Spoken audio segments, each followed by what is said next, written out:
directeur des ressources humaines qui doit me prendre en entretien. C'est lui qui me donne les informations de comment est-ce que l'entretien va se passer. C'est-à-dire que si je viens en entretien, que je viens, si on me demande, si on me dit A, de répondre B. Si on me dit B, de répondre comme ça. Nous allons recevoir ici le frère Thomas Adoté. On le reçoit.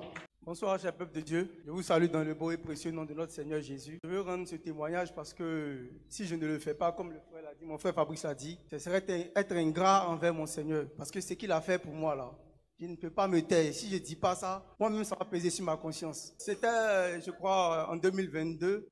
Je bossais dans une boîte et là-bas, j'étais surexploité. J'étais en même temps comptable, contrôleur de gestion, coursier. J'étais en même temps, en fait, je faisais pratiquement tout. J'étais RH, je faisais pratiquement tout dans la boîte. Et j'étais pas rémunéré à la hauteur du travail que je faisais. Malgré ce travail que je faisais, je me plaignais à tout moment. Je disais, Seigneur, c'est pas normal que je fasse ça et puis je ne sois pas payé comme je dois. Pourtant, la Bible dit que l'ouvrier mérite son salaire. Et le meilleur salaire que je percevais là-bas, un jour, je suis venu et je voulais donner ce salaire en tant que prémisse au Seigneur. Et je suis venu sur le pasteur Vonopou que je croisais. J'ai sémé. Il a dit, pasteur, voici ça. Et quand je lui ai expliqué mes conditions dans lesquelles je vivais, quand il a pris l'argent, il m'a dit, avec l'acte que tu viens de poser là, va voir ce que le Seigneur va faire dans ta vie. Et quand je suis parti, c'est comme si c'était le contraire maintenant qui se posait dans ma vie. Donc pour moi, j'étais sûr et certain que dès que j'ai franchi la porte, c'est les bénédictions qui vont commencer à couler, qui vont commencer à suivre.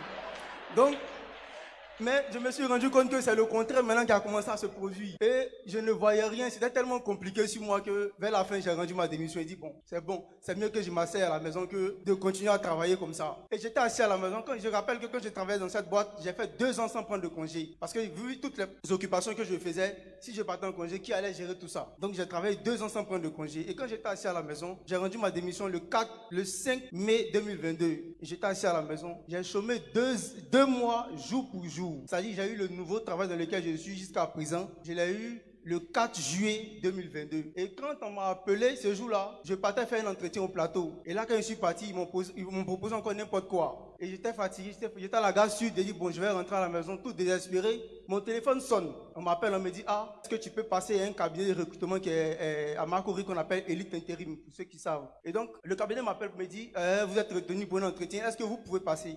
D'abord même, ils m'ont dit qu'ils vont me prendre par appel vidéo et tout, à 14 h d'être disponible. Donc j'étais pressé de vite rentrer et puis maintenant attendre l'entretien. Et après, ils me rappellent, ils me disent non, mais l'entretien n'aura plus lieu même. Est-ce que tu peux te déplacer pour venir même à notre siège? Donc ils m'ont indiqué. Et vu que j'étais déjà au plateau, j'ai continué pour le même temps à Marcory. Donc je partais pour un entretien qui a mal tourné. Et de là, on m'appelle maintenant pour un autre entretien dans un cabinet de recrutement. Et quand je vais, le directeur des ressources humaines du cabinet me fait comprendre qu'on était 3 à postuler à être là pour l'entretien. Mais les 2 autres n'ont pas pi venir parce qu'ils disent qu'ils sont occupés. Que je suis le seul à m'être déplacé pour venir. Donc ça montre que j'accorde de l'importance à l'entretien. Donc, vu que je suis le seul à être là, ils vont me prendre en même temps.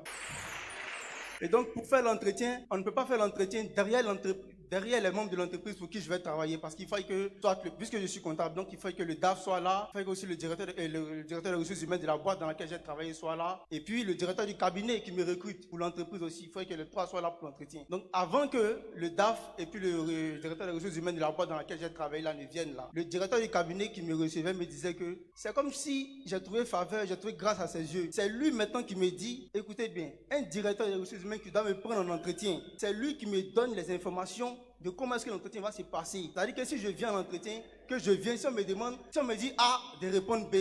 Si on me dit B, de répondre comme ça. Si on me dit C, il faut répondre comme ça. Et il profite pour dire que la boîte dans laquelle on va t'envoyer, ils ont beaucoup d'argent. Hein. Donc si tu demandes ta prétention salariale là, il faut dire au moins 700 000. Parce que moi qui étais un chômeur, ça faisait 2 mois que j'étais à la maison. Donc pour moi,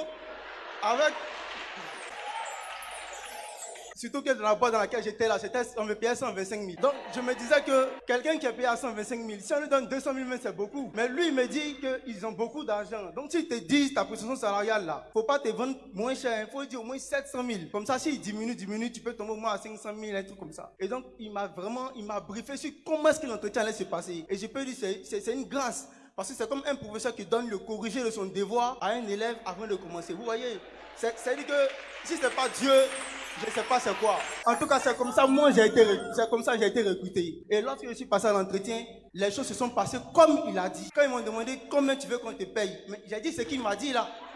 J'ai dit, pas qu'ils n'ont pas accepté, ils ont diminué, mais ce qu'ils me donnent présentement, par la grâce de Dieu, c'est largement suffisant. Et... Oh, Dieu est le dernier mot. Alléluia.